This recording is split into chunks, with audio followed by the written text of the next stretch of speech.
बिस्मिल्लाहिर्रहमानिर्रहीम। Dear students, अस्सलाम वालेकुम। उम्मीद है आप खैरियत से होंगे और जितना कुछ काम कराया जा रहा है during this special time table तो आप उसको फॉलो कर रहे होंगे। आप में से जो बच्चे किसी लेक्चर को मिस कर जाएं तो मैंने अपने प्रीवियस लेक्चर्स के यूट्यूब लिंक आपसे ग्रुप में शेयर किए हैं। आप उनको अच्छी तरह देख लीजिएगा ताकि जो भी आने वाला लेक्चर हो वो आपको बहुत अच्छे तरीके से समझ आ सके। स्टूडेंट्स, इससे पहले के लेक्चर्स में हमने 6.1 एक्सरसाइज की थी और 6.2 के हमने क्वेश्चन नंबर 1 से 4 तक क्वेश्चंस को डिस्कस किया था। आज हम इसको आगे बढ़ाएंगे और हम question number according to reduce syllabus हम क्वेश्चन नंबर 7, 8 और 9 को डिस्कस करेंगे। स्टूडेंट्स, इस आज के लेक्चर्स को शुरू करने से पहले मैं एक थ्योरम है जो पेज नंबर 258 पर लिखा गया है और उस थ्योरम को थोड़ली आपको समझा रहा हूँ ताकि आप कॉन्सेप्ट इन सवालों से रिलेटेड को अच्छी तरह समझ जाएं, फार्मूला समझ जाएं और साथ ही साथ आप सवाल की जो मतलब बेसिक थीम है वो आप समझ सकें। तो थ्योरम नंबर 2 जो पेज नंबर आपके सामने 258 पे है, तो आप बुक सामने रख लें और इस थ्योरम को देख लें, क्योंकि मैंने इस थ्योरम की स्टेटमेंट समझानी है और बाकी ये थ्योरम किस तरह से प्रूव है वो बुक में है, मैं डायरेक्ट आपको समझा दूंगा। तो बुक में जो वर्ड्स लिखे हुए हैं उनके मुताबिक एक लाइन है y = mx + c। ये लाइन इंटरसेक्ट्स सर्किल को करेगी और वो सर्किल जो है वो कौन सा है, x² प्लस का y² प्लस का और = a²। At the most 2 points, ये अब इस थ्योरम की मैं स्टेटमेंट पूरी पढ़ रहा हूँ। The line y = mx + c intersect the circle x² + y² = a² at the most 2 points.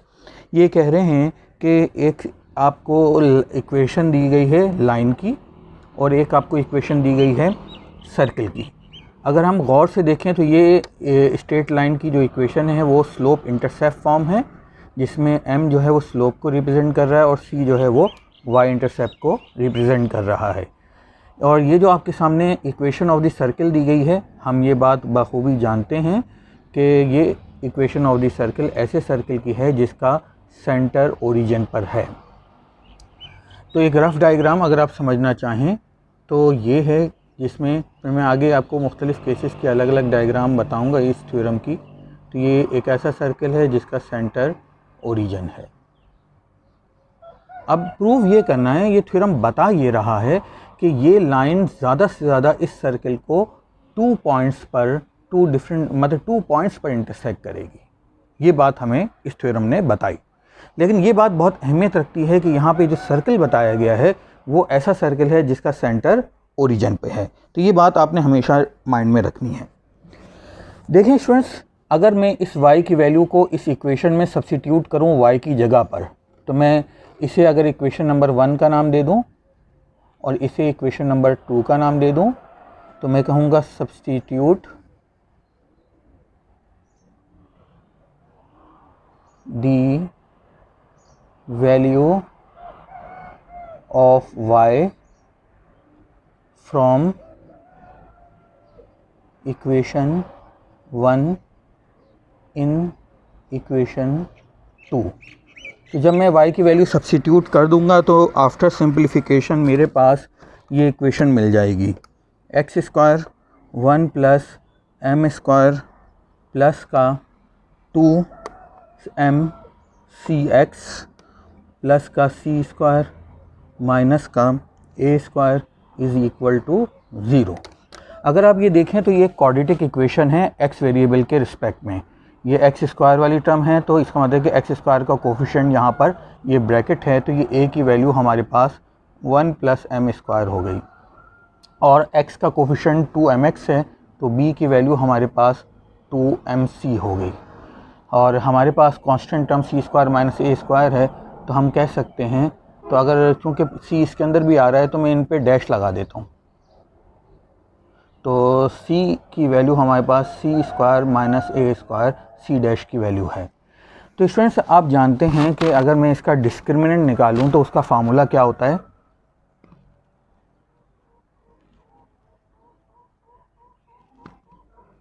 इस क्वाड्रेटिक इक्वेशन के अगर डिस्क्रिमिनेंट निकाले तो उसका फार्मूला होगा 4b स्क्वायर माइनस 4ac। तो b क्योंकि मैंने डैश बनाया हुआ है तो यहाँ मैं डैश बना रहा हूँ, b स्क्वायर माइनस 4a और c। अब इसमें ये बात याद रखनी है कि अगर हम लाइन का रिलेशन इस सर्कल के साथ देख रहे हैं तो ये डिस्क्रिमिनेंट बहुत इंपॉर्टेंट रखता है कि ये डिस्क्रिमिनेंट की वैल्यू बताएगी कि हमारी लाइन का इस सर्कल के साथ क्या रिलेशन है। तो सबसे पहला जो पॉइंट आपने गौर करना है वो ये है कि अगर मैं डिस्क्रिमिनेंट निकालूं इसका वैल्यूज़ पुट करके, ए डैश की वैल्यू, सी डैश की वैल्यू और बी डैश की वैल्यू पुट करके इसका डिस्क्रिमिनेंट निकालूं तो सिंप्लीफिकेशन के बाद डिस्क्रिमिनेंट मेरे पास आ जाएगा। अगर मैं डिस्क्रिमिनेंट को डी से रिप्रेजेंट करूं तो 4 और ब्रैकेट के अंदर माइनस सी स्क्वायर प्लस का ए स्क्वायर और 1 प्लस एम स्क्वायर और ये ब्रैकेट क्लोज। अब स्टूडेंट्स इस डिस्क्रिमिनेंट की वैल्यू पर डिपेंड करेगा हमारा कि ये लाइन का रिश्ता सर्कल के साथ, गिवन सर्कल के साथ क्या है।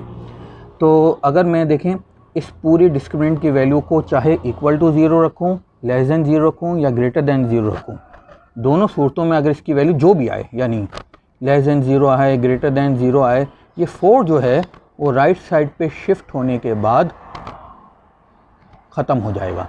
यानी चाहे तो वो लेस देन हो, चाहे इक्वल टू हो, चाहे ग्रेटर देन 0 हो, ये 4 राइट साइड पे जाके ख़त्म हो जाएगा। तो हम इस ब्रैकेट के अंदर वाले को अब डिस्कस करने जा रहे हैं। तो पहला पॉइंट, अगर आपकी इस डिस्क्रिमिनेंट की वैल्यू ग्रेटर देन 0 हो, यानी हम ये कह सकते हैं कि a square 1 plus m square minus c square अगर इसकी वैल्यू ग्रेटर देन 0 है तो हम कहेंगे कि जो पॉइंट्स हैं वो रियल एंड डिस्टिंक्ट हैं। Real and distinct.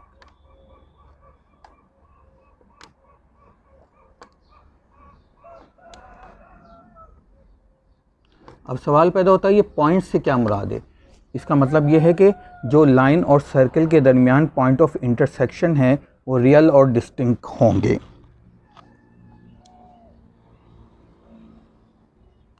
अब इसकी अगर मैं डायग्राम बनाना चाहूँ तो आप इसकी डायग्राम यूँ समझ सकते हैं कि आपके सामने ये एक गिवन सर्कल बना रहा हूँ, ये गिवन सर्कल है। अगर ग्रेटर देन 0 है डिस्क्रिमिनेंट तो आप कहेंगे कि रियल एंड डिस्टिंक्ट पॉइंट्स हैं। तो मैं रेड मार्कर से इस लाइन को बना रहा हूँ जिसके पॉइंट ऑफ इंटरसेक्शन, ये रफ डायग्राम है, नॉट एग्जैक्ट। तो ये जो रेड कलर की लाइन है ये 2 पॉइंट्स पे इंटरसेक्ट कर रही है। अगर एक पॉइंट को मैं ए का नाम दे दूँ और दूसरे पॉइंट को मैं बी का नाम दे दूँ तो ये दोनों पॉइंट आप देख रहे हैं कि डिस्टिंक्ट पॉइंट हैं और रियल पॉइंट होंगे, यानी कोई ना कोई इसकी रियल वैल्यूज़ होंगी।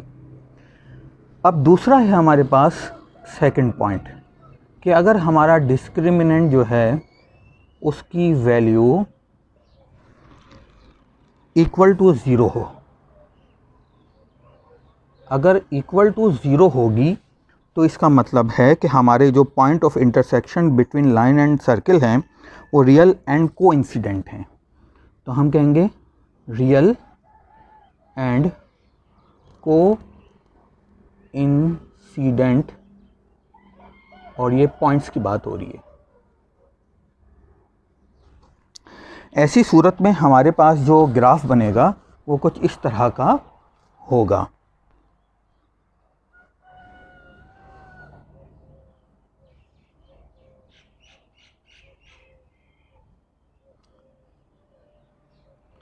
यह आपके सामने गिवन सर्कल है और मैं यहाँ पे रेड कलर से इस केस का की लाइन बना रहा हूँ। तो ये एक रफ़ फिगर है, तो ये नहीं कि मैं कोई एग्जैक्ट पॉइंट बना रहा हूँ। एक जनरल बात हो रही है। तो हमारी लाइन आप देख रहे हैं कि अगर इक्वल टू 0 है तो हमारे पॉइंट्स कोइंसिडेंट होंगे, यानी पॉइंट ऑफ इंटरसेक्शन जो दोनों होंगे वो एक ही पॉइंट होगा, एक ही पॉइंट दो मतलब इस अकॉर्डिंग टू दिस थ्योरी मतलब को रिप्रेजेंट करेंगे। तो हम शॉर्ट फॉर्म में ये कह सकते हैं कि हमें एक ही पॉइंट मिलेगा, पॉइंट ऑफ इंटरसेक्शन। ठीक है, तो स्टूडेंट्स अब तीसरा केस आ जाते हैं जिसके अंदर हमारा डिस्क्रिमिनेंट लेस देन 0 अगर हो। तो यहाँ चूँकि हमारी बोर्ड की हद ख़त्म हो गई है तो मैं कुछ लाइनें मिटाऊंगा और फिर आप देखिएगा कि यहाँ तक आपने बेटा जो बातें हैं वो बुक के अंदर लिखी हुई हैं, नोट करना चाहें तो आप अभी नोट कर लें।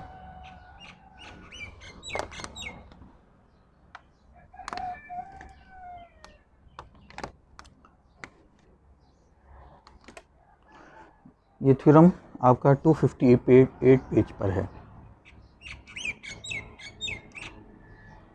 अच्छा स्टूडेंट्स, अब तीसरा केस ये है कि इसके अंदर हमारा अगर डिस्क्रिमिनेंट जो है 1 plus m square minus c square अगर वो लेस देन 0 है तो हमारे जो पॉइंट्स हैं वो इमेजिनरी होंगे। तो हम ये कहेंगे इमेजिनरी, और ये बार बार रिपीट कर रहा हूँ कि ये point of intersections between line and circle है। तो इस केस में हमारा जो ग्राफ होगा वो कुछ इस तरह से होगा कि ये एक्स और वाई एक्सिस मैंने बनाए और ये मेरा गिवन सर्किल है, और जो मेरी रेड मार्कर से मैं बना रहा हूँ वो लाइन जिसका डिस्क्रिमिनेंट लेस देन 0 है। तो यानी ये लाइन ऐसी लाइन होगी जो सर्किल को किसी भी पॉइंट पर इंटरसेक्ट नहीं कर रही होगी। तो स्टूडेंट्स यहाँ आके हमने इन तीन केसेस को समझा। अगर इन 3 केसेस को सामने रखते हुए अगर मैं आपसे ये पूछूं कि किस केस में हमें टेंजेंट मिल रहा है, किस केस में हमारी गिवन लाइन सर्किल का टेंजेंट है, तो यकीनन आप इस पॉइंट नंबर 2 को देखकर कह सकते हैं कि अगर हमारा डिस्क्रिमिनेंट इक्वल टू 0 हो तो हमें एक ऐसी लाइन मिलेगी जो सर्किल के सिर्फ एक ही पॉइंट पर इंटरसेक्ट करेगी। इसीलिए हमारी गिवन लाइन टेंजेंट कहलाएगी according to the definition of tangent. अब ये बात तो डिसाइड हो गई कि इक्वल टू 0 हो। तो अब हमने जो इक्वेशन लेट की थी और इस इक्वल टू 0 को ज़रा मैं अब अलहदा से लिखूंगा। अगर आपने इसमें से कुछ नोट करना है तो बेटा आप नोट कर लीजिए।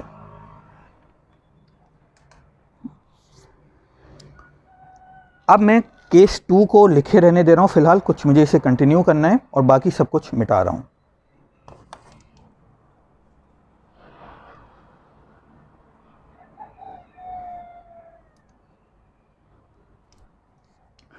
तो बेटा ये केस 2 में चूँकि हमने देख लिया कि डिस्क्रिमिनेंट जो है वो अगर इक्वल टू 0 है, मैं कहती है प्लस है m square minus c square is equal to 0, then line is tangent to given circle. तो ये गिवन सर्किल के टेंजेंट होगी। अब मैं इसमें से c की वैल्यू निकाल रहा हूँ। तो अगर मैं इसमें से c की वैल्यू निकालूँ तो मुझे मिलेगा, c को लेफ़्ट साइड पे राइट साइड पे शिफ्ट किया तो मुझे मिला under root a square 1 plus m square, और ये प्लस माइनस की वैल्यू आएगी जब हम स्क्वायर रूट बोथ साइड लेंगे। अब स्टूडेंट्स मैं इसे पुट कर रहा हूँ इक्वेशन नंबर 1 में जो हमें गिवन थी। पुट इन इक्वेशन 1 जो लीनियर इक्वेशन थी हमारे पास, लीनियर और स्ट्रेट लाइन की। तो ये बन गई y is equal to m x plus c. तो c की जगह मैंने इसकी वैल्यू रख दी, यानी under root a square 1 plus m square. तो स्टूडेंट इस तरह से हमने एक ऐसी इक्वेशन ड्राइव की है जो टेंजेंट की इक्वेशन है और ये ऐसा टेंजेंट है जो हमारे ऐसे सर्कल के ऊपर है जिसका सेंटर ओरिजिन है। तो हम कहेंगे is an equation of tangent to the circle x square plus y square is equal to a square. तो याद रखिएगा कि ये तमाम सर्किल के लिए नहीं है, सिर्फ ऐसे सर्किल के लिए है। बार बार मैं कह रहा हूँ ये क्योंकि बहुत इंपॉर्टेंट बात है कि ये जिस सर्किल का सेंटर ओरिजिन होता है और जिसकी इक्वेशन इस स्ट्रक्चर की होती है। अब आ जाते हैं स्टूडेंट, मैं जो एक चीज़ और फोकस करवाना चाह रहा हूँ वो ये है कि यहाँ पे प्लस और माइनस दो साइनें हैं। तो ये प्लस और माइनस की दोनों साइनें हम उस वक्त कंसीडर करेंगे जब हमारी लाइन जो है उसका स्लोप कांस्टेंट हो, यानी स्लोप एक ही हो दोनों लाइनों का। ठीक है, तो अब अगर एक से ज़्यादा हमारे पास टेंजेंट हैं तो उनका अगर स्लोप सेम है तो फिर हम प्लस माइनस की साइन को इस्तेमाल करेंगे। और अगर स्टूडेंट स्लोप डिफरेंट है तो फिर हमारा जो टेंजेंट होगा उसकी हम इक्वेशन सिर्फ प्लस लेके कंसीडर करेंगे। इस बात को मैं इस तरह भी समझा सकता हूँ कि अगर हमारा स्लोप सेम है तो प्लस माइनस की साइन होने की वजह से, ये दो साइन होने की वजह से हमें दो लीनियर इक्वेशन मिलेंगी और ये दो लीनियर इक्वेशन हमारे इस सर्किल की दो टेंजेंट होंगे। अब ये बात तो क्लियर हो गई।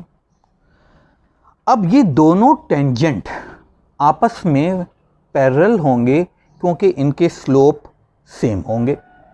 यानी मैंने कहा कि स्लोप की वैल्यू कांस्टेंट होगी अगर, तो ये प्लस और माइनस की साइन रोल अदा करेगी ऐसे टेंजेंट को फाइंड करने में जो आपस में पैरेलल होंगे। तो हम ये कह सकते हैं, यहाँ पर बहुत इम्पॉर्टेंट बात है कि ये इक्वेशन शो करेगी कि व्हेन टेंजेंट्स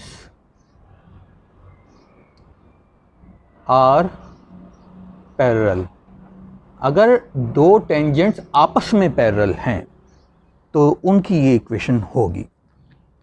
लेकिन अगर दो टेंजेंट आपस में पैरेलल नहीं हैं तो उस केस में हम इस इक्वेशन को सिर्फ प्लस की साइन लेके इस्तेमाल करेंगे।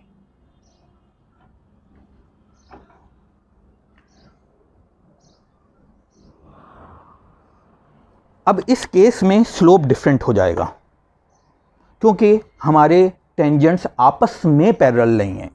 आपस में पैरेलल होने की वजह से स्लोप सेम होते हैं।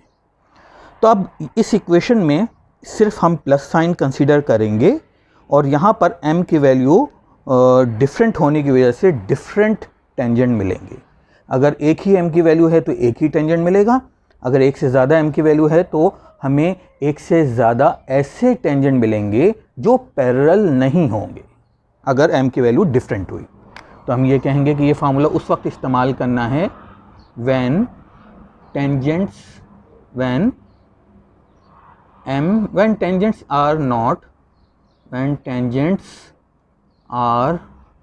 not पैरेलल, जब टेंजेंट्स जो हैं वो आपस में पैरेलल ना हो। लेकिन इन दोनों के लिए मैं बार बार कह रहा हूँ और इस बार को आपने माइंड में रखना है कि ये सिर्फ टेंजेंट ऐसे सर्कल के हैं जिसका सेंटर ओरिजिन पे है और जिसकी इक्वेशन ये सामने लिखी हुई है। तो स्टूडेंट्स, इस इम्पॉर्टेंट थ्योरम को समझने के बाद हम अब जा रहे हैं अपने कुछ सवालों की तरफ। अब स्टूडेंट्स, हमारे सामने आपके सामने क्वेश्चन नंबर 7 और मैंने इसका पार्ट 1 सेलेक्ट किया है। लिखा हुआ है सवाल बुक में, आप इसका टेक्स्ट देखिए। Find equations of the tangents to the circle x square plus y square is equal to 2, और इसका पहला पार्ट है parallel to the x minus 2y plus का 1 इज इक्वल टू 0।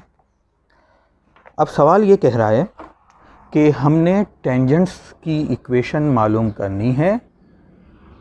इस सर्किल पे टेंजेंट बने हैं और हमारा टेंजेंट जो हैं वो इस लाइन के पैरेलल हैं। अब स्टूडेंट्स ये आप देख रहे हैं कि हमारे पास जो सर्कल की इक्वेशन दी गई है उसके मुताबिक हमारा सर्कल एक ऐसा सर्कल है जिसका सेंटर ओरिजिन पर है। तो एक हम रफ सी डायग्राम या फिगर ग्राफ बना लेंगे ताकि हमें सवाल के सॉल्यूशन के लिए कोई आइडिया मिल सके। तो ये वाई एक्सिस है और ये आपके सामने मैंने एक्स एक्सिस बनाया है। और हमारे पास जो हम सबसे पहले सर्कल बनाएंगे तो उसके लिए हमने यहाँ पे देखें कि मैं एक -2 कंसीडर कर लेता हूँ, ये एक 2 कंसीडर कर लेता हूँ। तो रेडियस जो है वो √2 है, तो फिर मैं ये हमारे पास 1 हो गया और ये हमारे पास 1 हो गया। तो मैं एक अंदाजे से बना देता हूँ, रफ़ है, ये कौन सा एग्जैक्ट है। ये हमारे पास एक गिवन सर्कल है जिसका सेंटर ओरिजिन है। अब स्टूडेंट्स हमारे पास जो गिवन लाइन है, अब हमने उस लाइन को कंसीडर करना है कि ये कोई लाइन है जो हमारे सर्कल से पास हो रही है, ये वाली लाइन। तो मैंने ये रेड कलर से एक लाइन आपके सामने बना रहा हूँ, ये मेरी गिवन लाइन है। x - 2y प्लस का 1 = 0 और ये सर्कल है हमारे पास x² प्लस का y² = 2। अब स्टूडेंट्स हमें कहा गया है कि हमने टेंजेंट की इक्वेशन मालूम करनी है, वो टेंजेंट हमारी इस लाइन के पैरेलल है। तो देखिए मौजूदा सिचुएशन में ये टेंजेंट हम खुद कह सकते हैं कि वो इस लाइन के पैरेलल लेफ़्ट साइड पे भी हो सकता है और सर्कल के एक पॉइंट पे इंटरसेक्ट कर रहा हो, और राइट साइड पे भी हो सकता है और सर्कल के एक पॉइंट पर इंटरसेक्ट कर रहा हो। तो ये मैं एक ख़याली टेंजेंट बना लेता हूँ और ये टेंजेंट जो मौजूदा सिचुएशन के मुताबिक होंगे इस लाइन के पैरेलल होंगे। पहला टेंजेंट मुझे ये पता चल गया और इसी लाइन के पैरेलल गिवन सिचुएशन के मुताबिक दूसरा टेंजेंट भी हमें मिलेगा और वो इस तरह से होगा। तो ये जो ग्रीन कलर का आपको नज़र आ रहा है, अगर ये कलर सही नज़र आ रहा है तो ये हमारे रिक्वायर्ड टेंजेंट्स हैं जिनकी इक्वेशन हमें मालूम करनी है। अब स्टूडेंट्स हम सबसे पहला काम तो ये करेंगे कि हमें जो सर्कल की इक्वेशन दी गई है उसको कंपेयर करेंगे स्टैंडर्ड इक्वेशन से। तो हम जानते हैं कि स्टैंडर्ड इक्वेशन जो है वो x² प्लस का y² = a²। यहाँ पे मैं a² से रिप्रेजेंट कर रहा हूँ क्योंकि इससे पहले हमने थ्योरम पढ़ा है तो उसमें यहाँ पे a यूज़ किया गया है। जब मैं इसे नाम दे देता हूँ 3 का, कंपेयर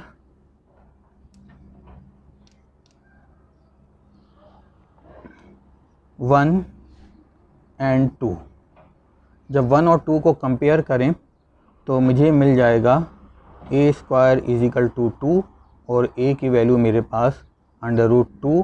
चूँकि यहाँ पे a जो है वो रेडियस को रिप्रेजेंट कर रहा है इसलिए मैं इसे पॉजिटिव लूँगा।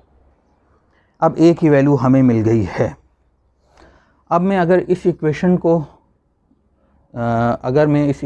को स्लोप इंटरसेप्ट फॉर्म की शक्ल में लिख दूं या मैं इसका स्लोप मालूम कर लूं, तो आप जानते हैं कि हम फ्रॉम इक्वेशन 2 में x - 2y + 1 = 0, तो इसमें a की वैल्यू 1 है और b की वैल्यू -2 है। तो m की वैल्यू हमें मिल जाएगी -a/b का मतलब है माइनस का a का मतलब 1, b का मतलब -2, तो हमें m की वैल्यू मिल गई 1/2। अब स्टूडेंट्स ये a और m की वैल्यू मैंने क्यों फाइंड की है, देखें अभी इससे पहले थ्योरम नंबर 2 में हमने पढ़ा था कि ऐसे टेंजेंट जो कि आपस में पैरेलल हों और वो टेंजेंट हों ऐसे सर्कल के जिसका सेंटर ओरिजिन हो, उसका फार्मूला ये होता है y = अभी हमने ये लिखा था, अगर आपने नोट किया हो तो स्टूडेंट्स ज़रा ये काम दिया जाएगा। तो हम यहाँ पे लिख रहे हैं y is equal to m x plus minus a under root 1 plus m square, 1 plus m square. तो इसे मैं इक्वेशन नंबर 4 का नाम दे दिया। तो ये इक्वेशन नंबर 4 अगर आपको स्क्रीन पे नज़र नहीं आ रही तो मैं इसे दोबारा ऊपर लिख देता हूँ। आपने ये a की वैल्यू को और m के वैल्यू को नोट कर लेना है, फिर मैं ये स्टेप्स मिटा देता हूँ। मिटाने के बाद देखें ये स्टेप्स हमने लिखा equation of required tangent is equal to y is equal to m x plus minus a under root 1 plus m square. तो हमारे रिक्वायर्ड टेंजेंट की इक्वेशन ये है, क्योंकि हमारे रिक्वायर्ड टेंजेंट आपस में पैरेलल हैं और ये इस सर्कल का टेंजेंट है। इसमें हमने m और a की जो वैल्यू मालूम की थी वो इसके अंदर सब्स्टिट्यूट की और इसे सिंप्लीफाई किया, सब्स्टिट्यूट यहाँ पे की और सिंप्लीफाई किया तो हमें ये दो इक्वेशंस मिल गई। ये दो जो हैं, एक इसको रिप्रेजेंट कर रही हैं इस टेंजेंट को और एक इस टेंजेंट को रिप्रेजेंट कर रही हैं। तो आप बेटा इसको नोट कर लीजिए, मैं फिर नेक्स्ट क्वेश्चन की तरफ जाऊँगा। अब हम क्वेश्चन नंबर 8 की तरफ आते हैं। मैंने क्वेश्चन नंबर 8 का सेकंड पार्ट कंसीडर किया है। हम यहाँ पर इस सवाल के टेक्स्ट को पढ़ते हैं। Find the equation of the tangents drawn from -1 to this, यानी हमने इक्वेशंस ऑफ टेंजेंट मालूम करना है जो इस पॉइंट से बन रहा है। किस पर बन रहा है? इस सर्कल के ऊपर बन रहा है। अगर मैं एक रफ़ डायग्राम बनाऊं तो आप देख सकते हैं कि मेरे पास ये एक सर्कल है जिसका सेंटर मैं P से रिप्रेजेंट कर देता हूँ और वो -G और -F होता है। स्टूडेंट एक कोई पॉइंट है, ये एक, चूँकि हम रफ़ एक डायग्राम बना रहे हैं, इस पॉइंट को Q नाम दिया और ये 1, -1 और 2 है। इस पॉइंट से जब टेंजेंट बनाया जाएगा तो आप जानते हैं हमने 10th क्लास के एक थ्योरम में पढ़ा हुआ है कि इस तरह से वो दो टेंजेंट बनते हैं।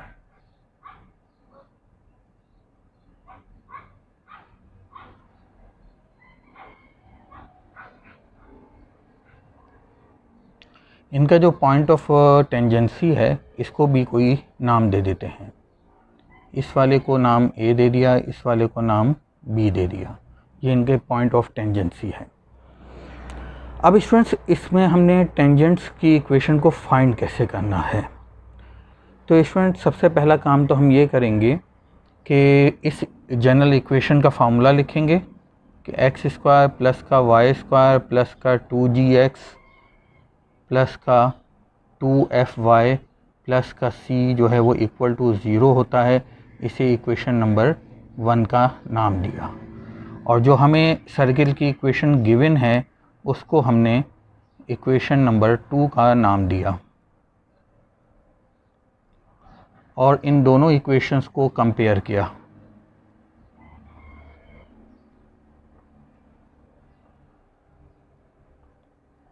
जब हमने 1 और 2 को आपस में कंपेयर किया तो उसके नतीजे में हमें GFC की वैल्यू मिल जाएगी। तो ये GFC की वैल्यू क्या होगी, ज़रा गौर से देखिएगा। जब हम कंपेयर करते हैं तो हमारे पास G की वैल्यू आ जाएगी, जब X को X से कंपेयर करेंगे तो G की वैल्यू आ जाएगी हमारे पास 2, F की वैल्यू हमारे पास आ जाएगी 1 और C की वैल्यू हमारे पास आ जाएगी 0, क्योंकि इसमें कोई कांस्टेंट टर्म है ही नहीं। फिर आप जानते हैं कि सेंटर के कोऑर्डिनेट जो होते हैं उनको मैंने P से रिप्रेजेंट किया हुआ है, तो वो -G -F के इक्वल होते हैं। तो इस तरह से हमें P के कोऑर्डिनेट मिल गए -2 और -1। तो यहाँ पे मैं लिख सकता हूँ कि P के कोऑर्डिनेट -2 और -1 अब मिल गए हैं। इसके बाद हम स्टूडेंट्स जाएंगे रेडियस ऑफ द सर्कल मालूम करने। लेकिन रेडियस हम क्यों मालूम कर रहे हैं ये भी आपको अभी बात समझ आएगी। अब चूँकि हमें इक्वेशन मालूम करनी है इन टेंजेंट्स की, तो हमने माइंड में रखना है कि हमें एक पॉइंट पता होना चाहिए इन टेंजेंट का, और इन टेंजेंट का स्लोप पता होना चाहिए।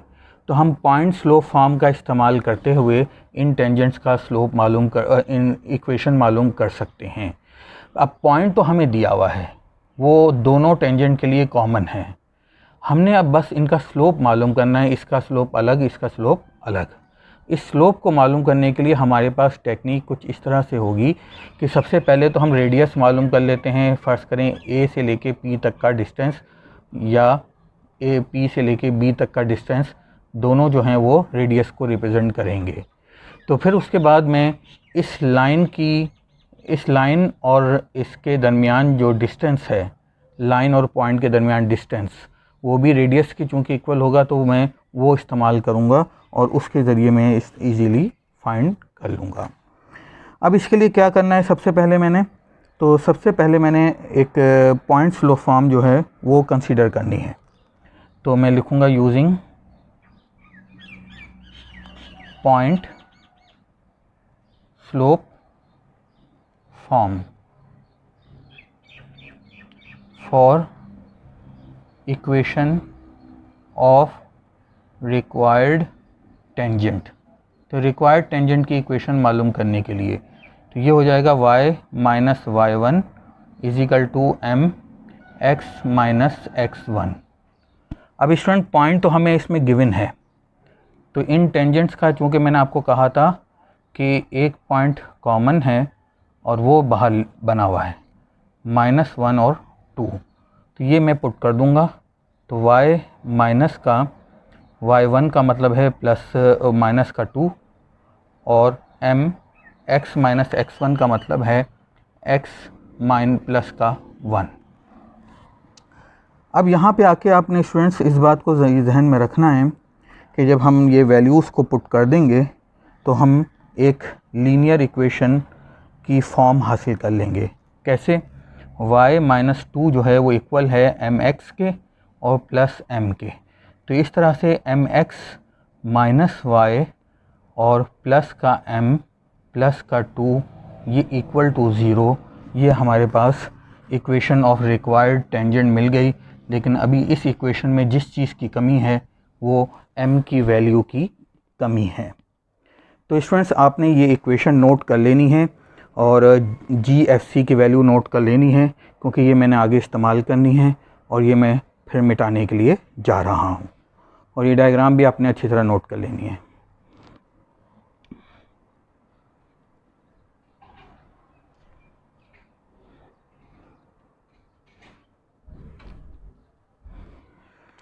अब मैं सर्किल का रेडियस मालूम करूँगा। तो रेडियस का फार्मूला है g स्क्वायर प्लस का f स्क्वायर माइनस का c। मैंने यहाँ पर g की वैल्यू और GFC की वैल्यू यहाँ पे पुट करूँगा जो मैंने मालूम की थी। तो g की वैल्यू हमारे पास 2 आई थी, f की वैल्यू मेरे पास 1 थी और c की वैल्यू मेरे पास 0 थी। तो इस तरह r की वैल्यू आ गई 4 प्लस का 1, तो r की वैल्यू आ गई √5।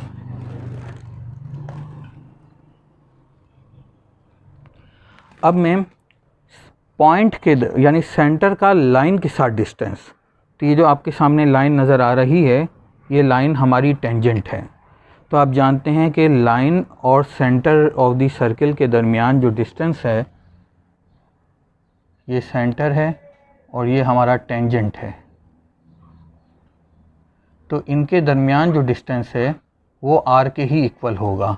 लेकिन यहाँ पर चूँकि हमें सेंटर के कोऑर्डिनेट 2 और 1 पता हैं और इसे मैंने P का नाम दिया था, इसको मैंने A का नाम दिया था, तो मैं अब लाइन जो मेरे पास टेंजेंट को रिप्रेजेंट कर रही है और ये सेंटर जो मेरे पास पॉइंट को रिप्रेजेंट कर रहा है, तो पॉइंट और लाइन के दरमियान डिस्टेंस मालूम कर रहा हूँ जो r के इक्वल होगा।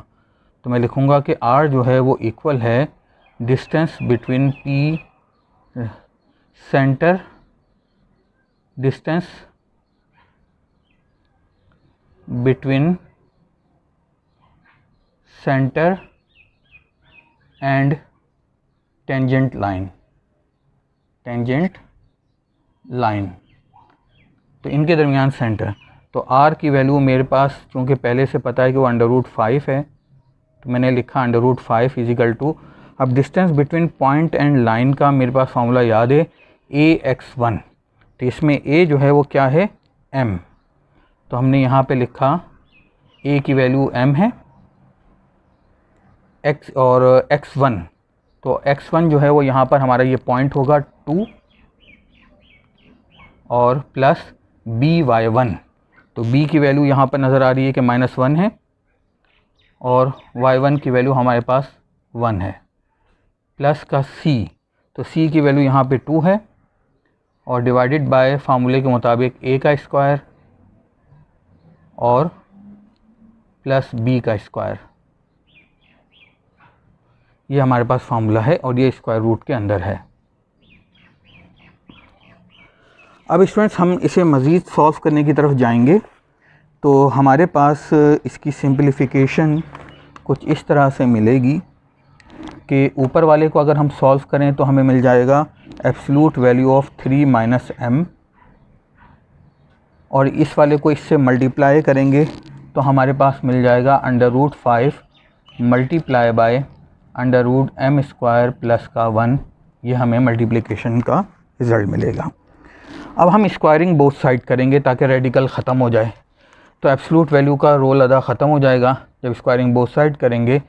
तो यहाँ लिख देते हैं स्क्वायरिंग बोथ साइड्स, तो ये बन जाएगा 9 माइनस का 6m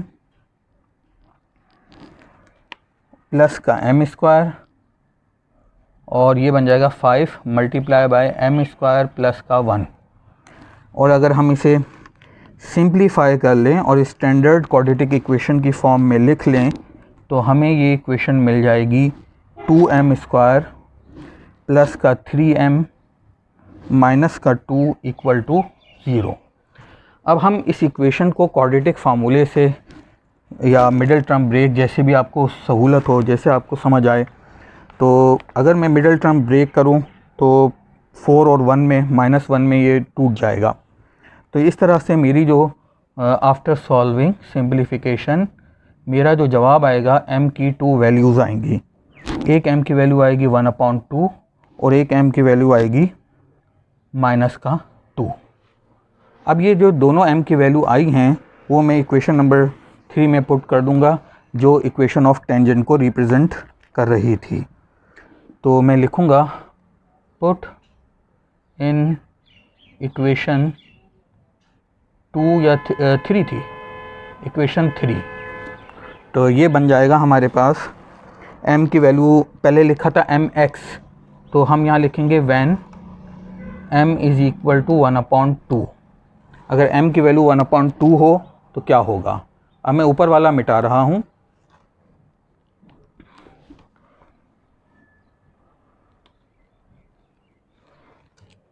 जब m की वैल्यू 1/2 हो तो मेरी इक्वेशन 3 क्या बन जाएगी, mx है तो ये बन जाएगी 1/2x, फिर है माइनस का y तो माइनस का y, फिर है प्लस का m तो प्लस का 1/2, फिर है प्लस का 2 और इक्वल टू 0। तो आपने इक्वेशन 3 को सामने रखना है और इसको अगर हम सिंप्लीफाई करें तो मेरे पास जवाब आ जाएगा x माइनस का 2y प्लस का 5 इक्वल टू 0। तो ये मेरे पास आ जाएगी equation, required equation of tangent, first tangent, क्योंकि आपको पता है कि 2 टेंजेंट बन रहे हैं जैसे डायग्राम में भी है। लेकिन साथ ही साथ अगर आप सवाल को मज़ीद पढ़ें, बुक में लिखे हुए सवाल को, तो आखिर में लिखा हुआ है कि also find the point of contact, तो हमने पॉइंट ऑफ कांटेक्ट भी मालूम करना है। तो अब पॉइंट ऑफ कांटेक्ट को हम कैसे मालूम करेंगे, ज़रा उसे भी देखिए।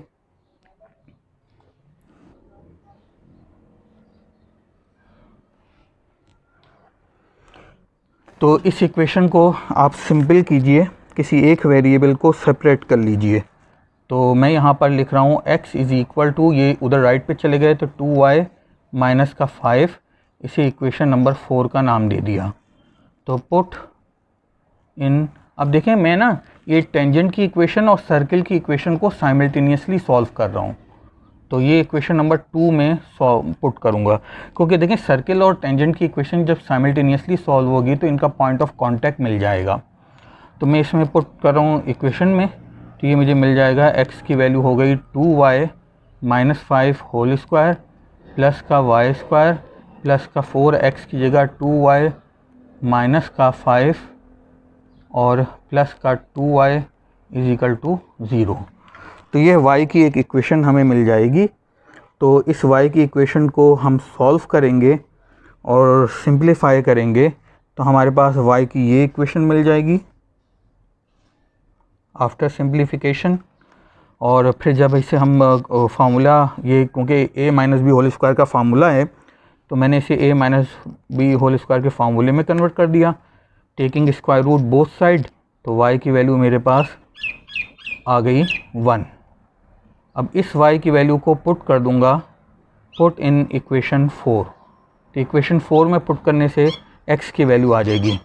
तो x की वैल्यू मेरे पास आ गई, y की वैल्यू 1 पुट करने से,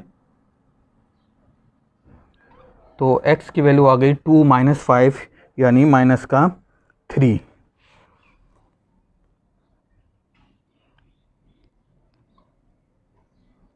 तो इस तरह से हमें पॉइंट ऑफ कांटेक्ट मिल गया और वो पॉइंट ऑफ कांटेक्ट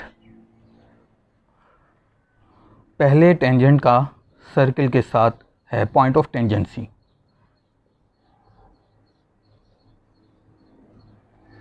x की वैल्यू -3 और y की वैल्यू 1।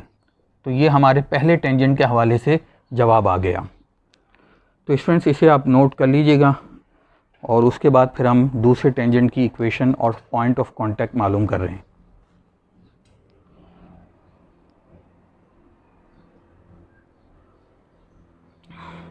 तो मैं लिखूंगा पुट m की अब दूसरी जो वैल्यू आई थी उस वैल्यू को मैं सब्स्टिट्यूट करूंगा। m की दूसरी वैल्यू -2 थी, वो इन इक्वेशन नंबर 3। तो इक्वेशन नंबर 3 में पुट करूंगा जो टेंजेंट की इक्वेशन हमने बनाई थी।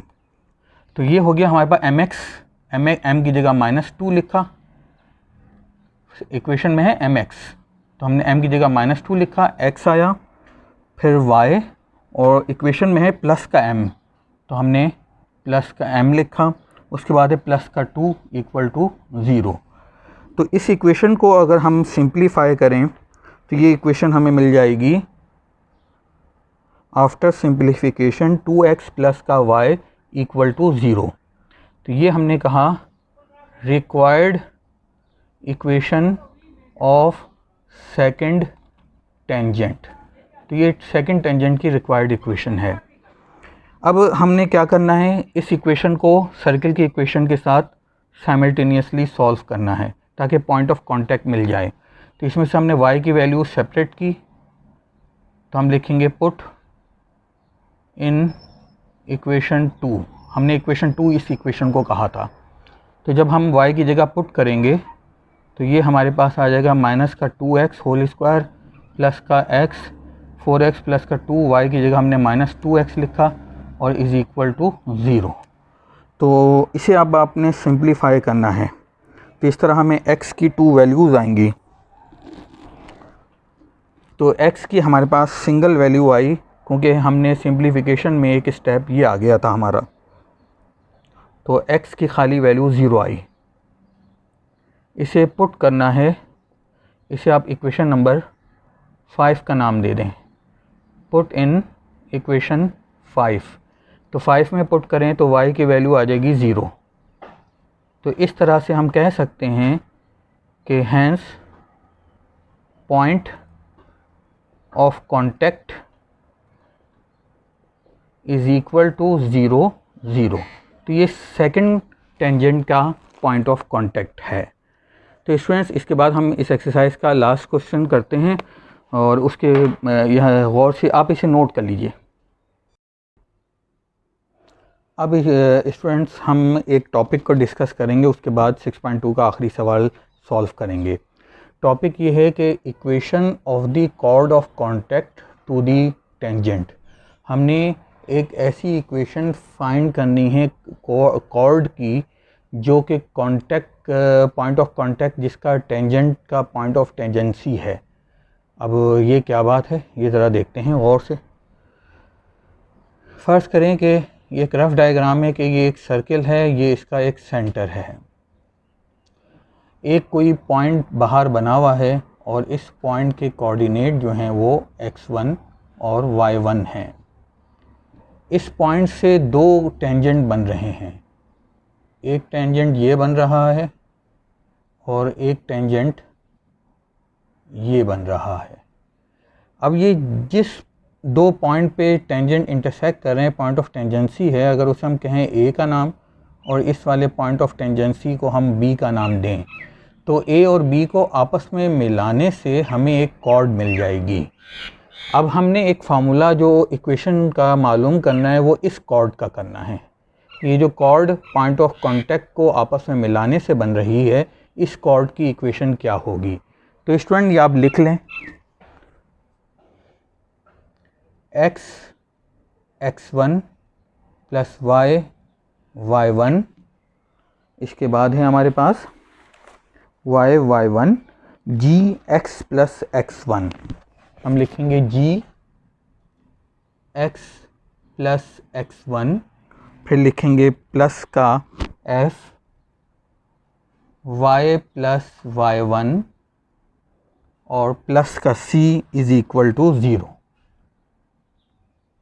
स्टूडेंट्स ये जो इक्वेशन है ये कॉर्ड की इक्वेशन है जो पॉइंट ऑफ कांटेक्ट से बन रही है, मिलाने से बन रही है। अब आप इस इक्वेशन को गौर से देखें तो आपको ये नज़र आ रहा होगा कि ये सेम टू सेम वही इक्वेशन है जो टेंजेंट की इक्वेशन हमने पढ़ी थी पहले लेक्चर में इस एक्सरसाइज के। तो स्टूडेंट ये इक्वेशन टेंजेंट की भी है और ये इक्वेशन कॉर्ड की भी है। अब सवाल पैदा होता है कि फिर इसमें फ़र्क क्या है। देखें स्टूडेंट्स, इसमें x1 और y1 अगर आपका पॉइंट जो बाहर है, अगर आप वो बाहर वाले पॉइंट को इसमें पुट करेंगे तो ये इक्वेशन बन जाएगी equation of the chord of contact. लेकिन अगर इसमें x1 और y1 की जगह पर आप पॉइंट ऑफ टेंजेंसी को पुट करेंगे तो ये इक्वेशन बन जाएगी इक्वेशन ऑफ टेंजेंट। तो ये फ़र्क है, सिर्फ फ़र्क x1 और y1 की वैल्यू पुट करने पर है। तो अब हम इसी फार्मूले को सामने रखते हुए अपनी एक्सरसाइज 6.2 का आखिरी सवाल करेंगे, जिसमें लिखा है find an equation of the chord of contact of the tangent drawn from 4-5। तो क्वेश्चन नंबर 9 में लिखा हुआ है कि एक आपके सामने सर्किल है जिसकी इक्वेशन दी जा रही है 2x² प्लस का 2y² माइनस का 8x प्लस का 12y प्लस का 21 इक्वल टू 0। स्टूडेंट इसको मैं डिवाइड बाय 2 कर रहा हूँ ताकि जीएफसी की वैल्यू भी फाइंड करनी है हमने, तो इसे general equation of the circle की फॉर्म में लिखना है। तो ये 4x हो गया, 2 6 12 हो गए और ये बन गया 21/2 इज इक्वल टू 0। अब अगर हम इसे इक्वेशन नंबर 1 का नाम दे दें और इसे कंपेयर करना है जनरल इक्वेशन से, तो मैं यहाँ पे जनरल इक्वेशन लिख रहा हूँ।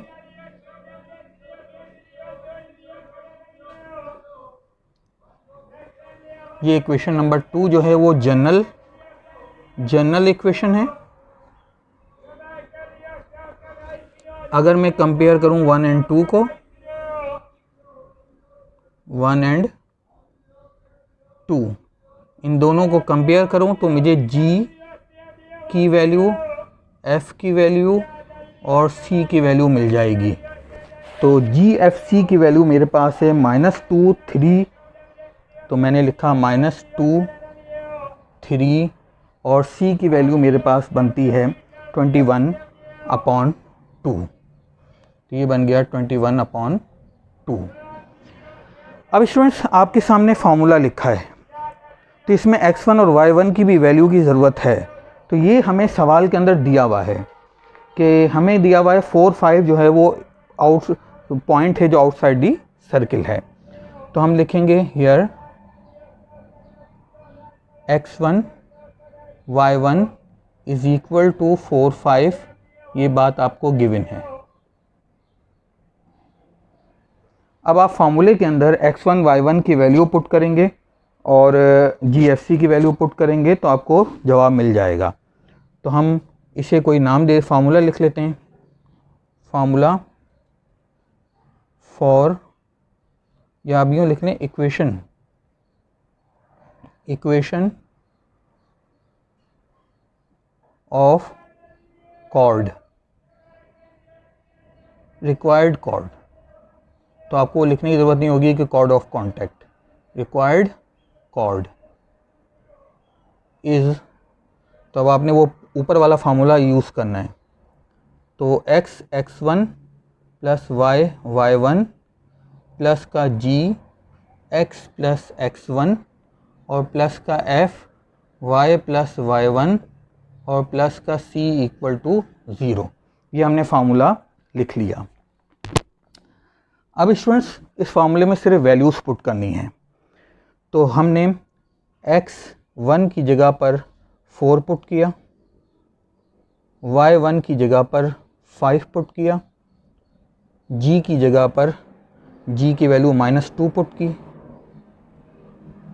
x as it is x1 की जगह पे 4 पुट किया, प्लस f की जगह पर हमने f की वैल्यू 3 पुट की, और यहाँ लिखा है y प्लस y1, तो हमने लिखा y में प्लस कर रहे हैं y1, तो y1 की वैल्यू है हमारे पास 5 और प्लस c लिखा है तो c की वैल्यू है 21/2 इक्वल टू 0। तो ये स्टूडेंट्स मैंने वैल्यूज़ पुट की हैं x1 की, y1 की, c की इस फार्मूले के अंदर। अब स्टूडेंट्स हम जा रहे हैं इसकी सिंप्लीफिकेशन की तरफ।